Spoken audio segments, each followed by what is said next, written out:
भाई बहन के अटूट प्रेम को समर्पित रक्षाबंधन का त्योहार पूरे देश में धूमधाम से मनाया जाता है।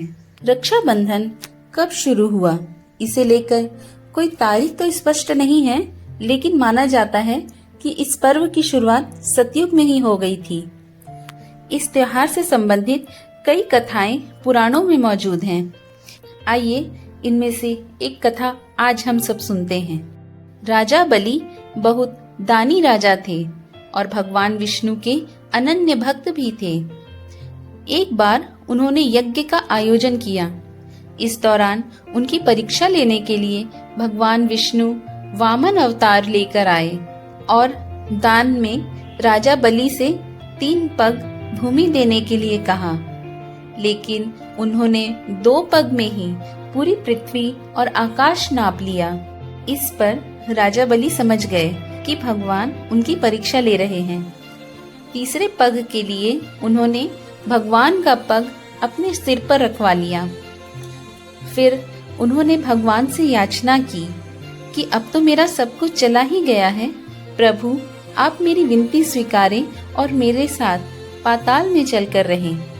भगवान ने भक्त की बात मान ली और बैकुंठ छोड़कर पाताल चले गए। उधर देवी लक्ष्मी परेशान हो गई। फिर उन्होंने लीला रची और गरीब महिला बनकर राजा बलि के सामने पहुंची और राजा बलि को राखी बांधी। बलि ने कहा कि मेरे पास तो आपको देने के लिए कुछ भी नहीं है। इस पर देवी लक्ष्मी अपने रूप में आ गई और बोली कि आपके पास तो साक्षात भगवान हैं, मुझे वही चाहिए, मैं उन्हें ही लेने आई हूँ। इस पर बलि ने भगवान विष्णु को माता लक्ष्मी के साथ जाने दिया।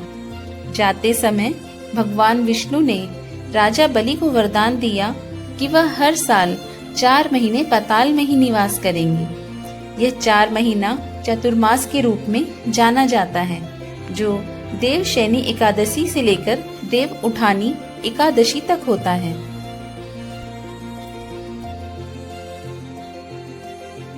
राखी से जुड़ी एक सुंदर घटना का उल्लेख महाभारत में मिलता है।